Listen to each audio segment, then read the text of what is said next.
Good morning, everybody. Welcome to Easter month. And we have a guest author. First, I should say that we are two authors, a book and a beverage. And we are going to interview today author Sarah Patt. And she's going to tell us all about where she lives, what she likes, what her job is. Job. You have a day job and books. Do you want to say anything, Judy, or before she starts? Sarah, I'm so glad to meet you. I love meeting new authors. I understand you like, what's your genre? So it's young adult fiction, Okay. but my first book, they put it under general fiction. And my second book, a different publisher put it under their Addison and Highsmith, which is young adult fiction. Okay. And do you self-publish or do you have an agent? So I self-published the first one because of Savannah. I paid Archway Publishers to publish it. And then the second one was picked up by History of Books, and they put it under their division, Addison and Highsmith. Oh, okay. That's cool. And so you don't have to deal with an agent? No, I do not. Nope. That's so nice. Wow, they're hard to find, and they're kind of nice, rude in a nice way when they reject you. I did send 50 letters out and received all of them rejected. And so that's why I self-published the first one. How many did you say, 15 or 50? 50. Okay, because I'm at 6-1 now. So, and it's all, they haven't all been rejections yet because I've just been doing it. And so I know what you're going through, but some of the rejections are quite nice. We really loved your writing, but it's just not for us right now. Right. So, so I was really excited when History of Books picked up my second one. Yes. And I didn't have to do the whole thing and send out more letters. Yep. So what were you going to say, Judy? I was going to ask Sarah, you are young adult. Yes. Okay. I don't write young adult, but I like reading some of them. I really do. So what's the age for your books for young adults? I would say a senior in high school up to college. Okay.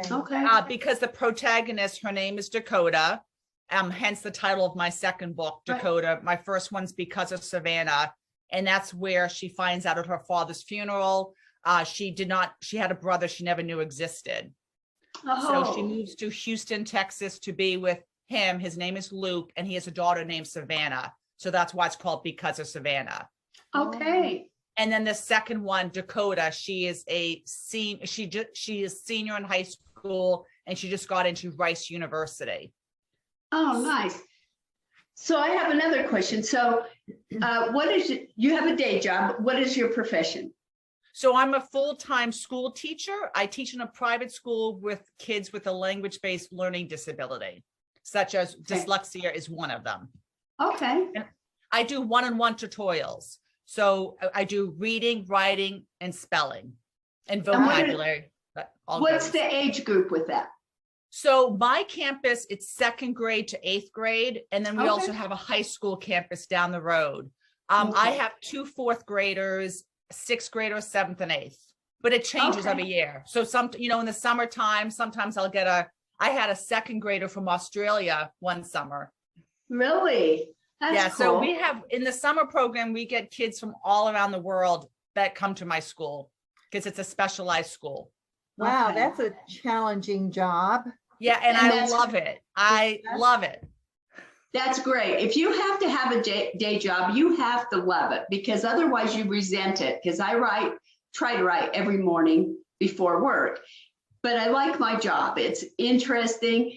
Sometimes it's very sad. I work for Department of Workforce Services, and so it's unemployment appeals, and so there's a lot of people that are on hard times, and so it can be sad, but I like all the people I work with, and so I don't resent. When I've had other jobs, I resent them because they take away from my writing time.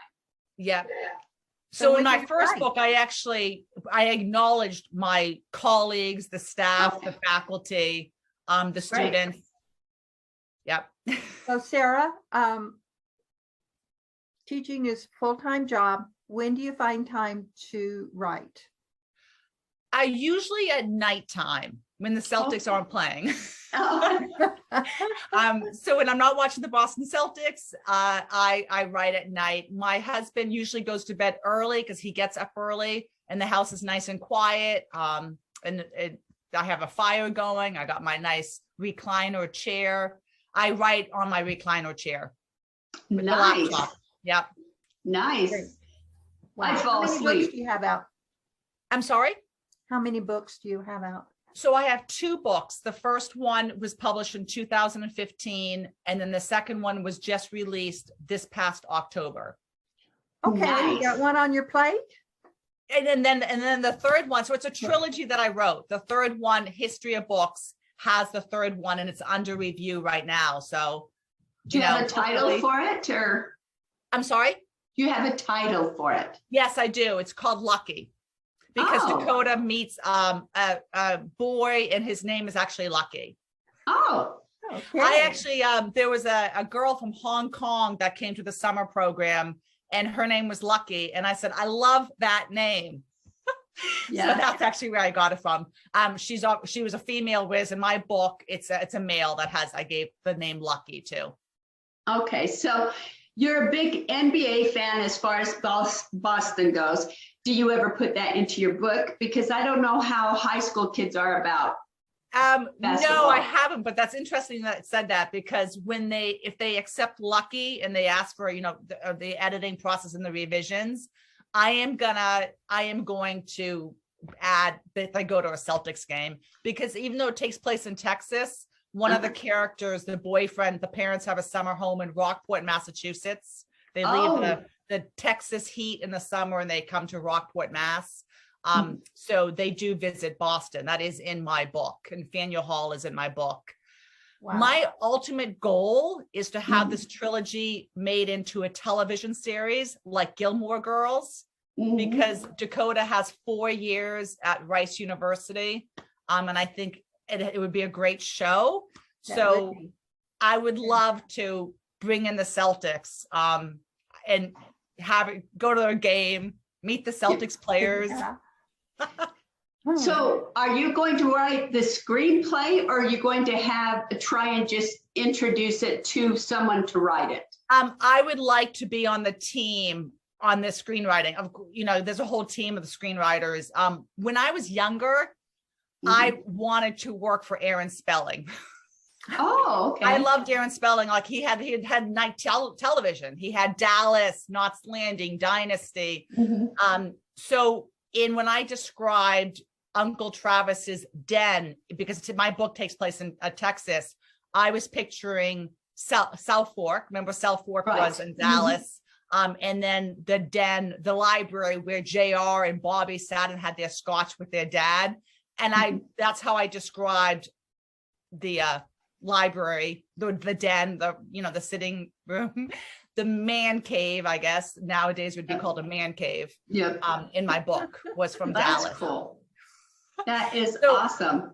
Yeah, I would love to, I would love to be an apprentice of a screenwriter, and then be on the team.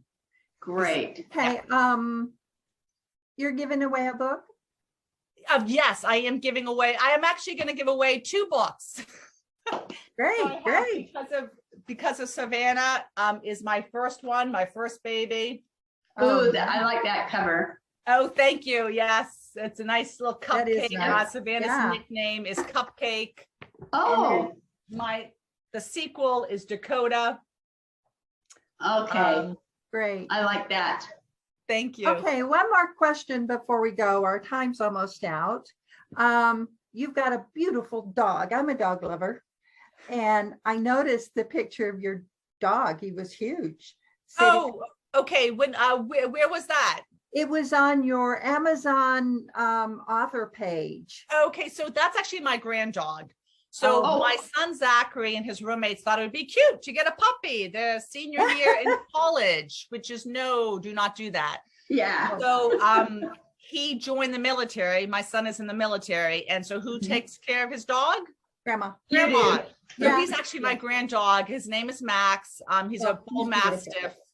And yes, he's a great dog. That's I would never, huge. he's huge. I would never get that breed because he's so big, and I have walked him. And then one time he pulled me so hard I went flying. Yeah. And like I was bruised. I actually thought I broke a rib. Oh my But I gosh. didn't. So my husband walks him because he's very strong. Yeah. Well, he's beautiful. He's beautiful. Yes, he is beautiful. He's Beautiful. That. And you are coming to us today from where? Wenham, Massachusetts, which is a quaint town 30 miles north of Boston. Wow. Nice. Okay, because we're located in the state of Utah, Salt Lake City. Oh, Yep. okay. Okay. Thank you for joining us today. Yes, Well, thank you. Thank you for inviting me. I hope Appreciate it. readers will enjoy Because of Savannah and Dakota. Yep. And so For the all of whole you be month of- sure. Oh, sorry, Judy. I'm sorry. All of you For be the- sure. Go ahead, Judy, then I'll go. Okay, just for the whole month of April, just we will react with you on our Facebook and talk to you. You can tell us more about yourself, okay? Okay, thank you so much. I really enjoy talking to you lovely ladies. And just a reminder, if you want her books, be sure and enter the rafflecopter that will be on our page. And after this month, this interview will be available on YouTube forever. And Or there's, and until on they kick YouTube, us off. there's a friend did a video of me on YouTube. Oh, great. Yeah. So you can put this on your website too. So anyway, well, thank you so much. And we will be talking to you throughout the month. Super. Thank you. Thank you, Sarah. Thank you. Bye.